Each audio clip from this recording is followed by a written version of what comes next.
talk about Seeking Sister Wife, Garrick and Danielle. I'm just including the picture so that you can know who I'm talking about if you're not watching the show yourself. And I have a question. Do you think Garrick is just using all the God talk as manipulation and he knows it's not true? Or do you think he's bought into his own hype and he really thinks this is what God wants because he wants it, like he's bought into it? And the reason that made me think it is I just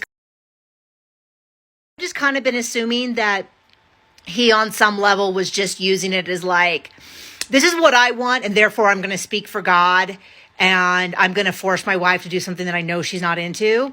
But in this episode, the one we saw, the most recent episode, they start talking about how his the official paperwork for Natalia and him to get married is not going to come through because God let this plan get ruined. Not Garrick, who went on international TV to tell everyone his brilliant plan to real divorce her, but continue to actually live as married couple so that he could get other women in other countries and he could get them over with a special visa. And then the officials were like, I don't know if somebody recognized him or how they got tipped off, but they were like, yeah, we know you think you got this sneaky loophole, but we're not going to let you do it.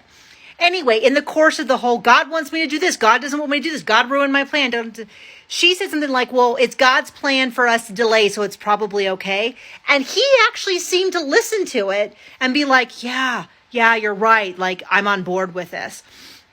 And this is also a history between them of doing this because they talked about when they were first dating and he felt that God had told him to talk to her. And then she said, oh yeah, God told us we should be married. And they started dating or got together or got engaged. I don't remember what step it was. But I was like, does he genuinely buy into this? Does he have some sort of religious psychosis going on where he genuinely believes this?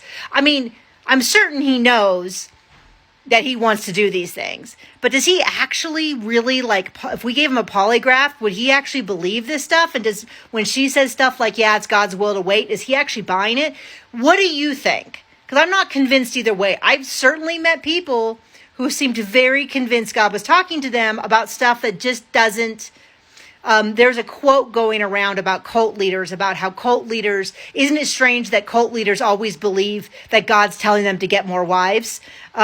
I saw it someplace totally unrelated to this, but I was like, yes, in fact, I can show you exact examples of this. Not that I'm saying he's a cult leader, but I'm also not saying that he's not a cult leader. You know what I mean? But anyway, you tell me your dynamics. What do you think? I stated enough. Just let me know what you think.